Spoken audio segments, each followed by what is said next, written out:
dua orang bersaksi tentang Tuhan berkuasa di atas surga dan di bumi. Nah, untuk lebih lagi saya mau memberikan beberapa bukti. Inilah khotbah pendeta sampai simak di. Kalau kita membaca Yohanes 1 ayat 1, apa yang dikatakan di situ, yaitu bahwa pada mulanya Allah adalah firman dan firman itu bersama-sama dengan Allah dan firman itu adalah Allah. Berarti Tuhan Yesus yang kita peringati hari kelahirannya, kenaikannya hari ini, itu adalah awalnya memang sudah bersama-sama dengan Allah dan Dia adalah Allah. Lalu bagaimana bisa naik kembali ke surga? Mari kita lihat secara runut. Pertama, bahwa Allah yang ada di surga itu dikatakan bahwa Ia kemudian menjadi manusia. Ini luar biasa. Menjadi manusia. Yohanes 1 ayat yang ke-14. Ya. Firman itu telah menjadi manusia dan diam di antara kita dan telah melihat dan kita telah melihat kemuliaannya. Kemuliaan yang diberikan kepadanya sebagai anak tunggal Allah, penuh kasih karunia dan kebenaran. Jadi yang awalnya itu adalah Allah sendiri. Kemudian Dia menjadi manusia. Bagaimana bisa turun? Bagaimana bisa ada jalan atau bagaimana bisa datang? Tidak tahu. Tapi itulah Allah yang luar biasa. Masuk dunia menjadi manusia.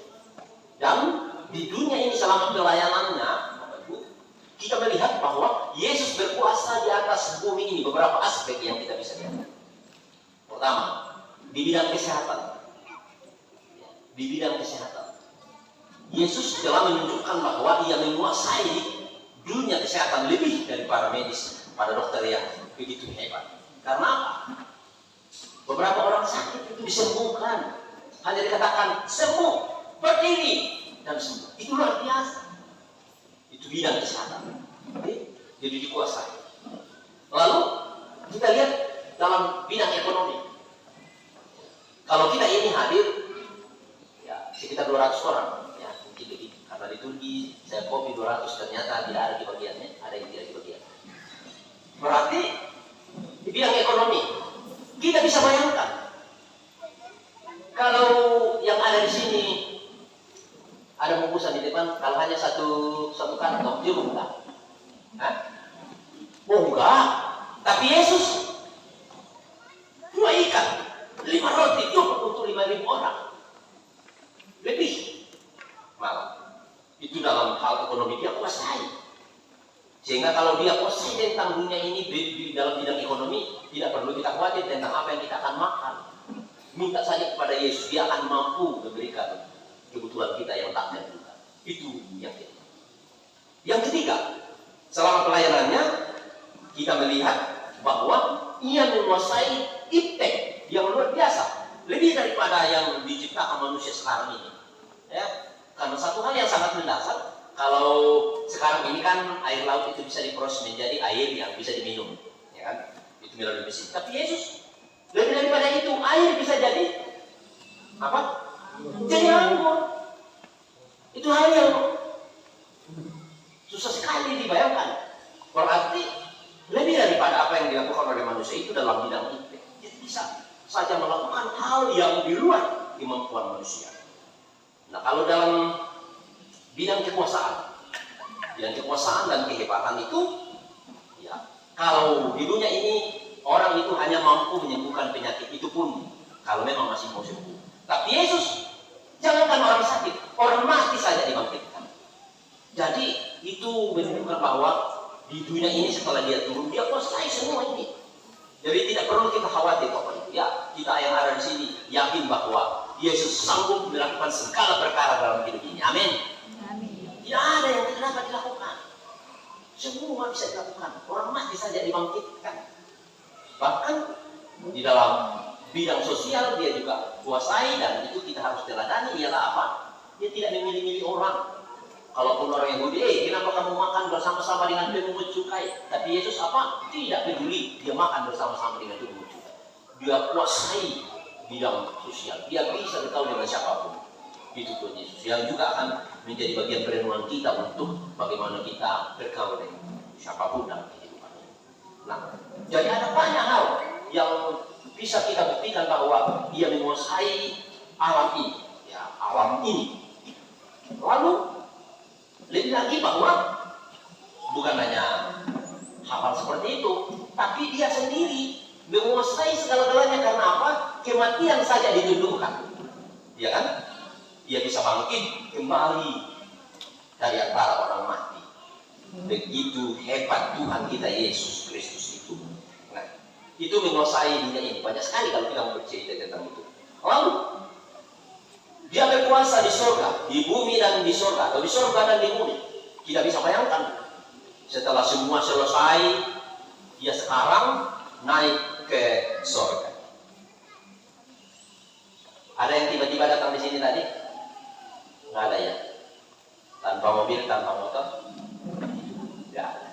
Tapi Yesus naik ke surga pakai motor? Enggak. Terangkat sendiri gitu. Itu luar biasa. Jadi tidak perlu kita tanyakan lagi siapa Tuhan Yesus itu, luar biasa. Dia naik ke surga, ya, lalu hilang, masuk ke dalam awan, hilang. Tapi tidak sekedar itu. Setelah dia kuasai surga, turun ke dunia, kuasai bumi ini, dia naik lagi ke surga untuk kuasai surga di sana. Karena apa? Dia akan menyiapkan tempat bagi Bapak Ibu dan saudara-saudara, bagi saya juga. Ya, jadi dia kuasai itu, tidak perlu kita lakukan itu. Nah, karena itu, apa yang kita akan lakukan jemaat Tuhan? Pesan kepada muridnya ialah apa? Berkarya. Ya, kalau Yesus pergi, dia katakan berkaryalah kamu. Karena apa? Ketika murid-muridnya bertanya kapankah Israel dipulihkan, Yesus tidak menjawab 1 tahun atau berapa. Tapi bukan itu. Karena apa? Bukan hanya Israel yang akan dipulihkan, tapi semua manusia. Kita pun sekarang dipulihkan. Orang Toraja yang jauh sekali dari Yerusalem dipulihkan hari ini.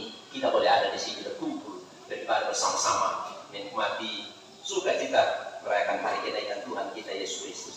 Nah, pesan kepada murid-muridnya adalah berkarya. Kamu akan menjadi saksiku di mana? Di Yerusalem, di Yudea, Samaria, sampai ke ujung bumi. Pertanyaannya, di mana tak ujung bumi?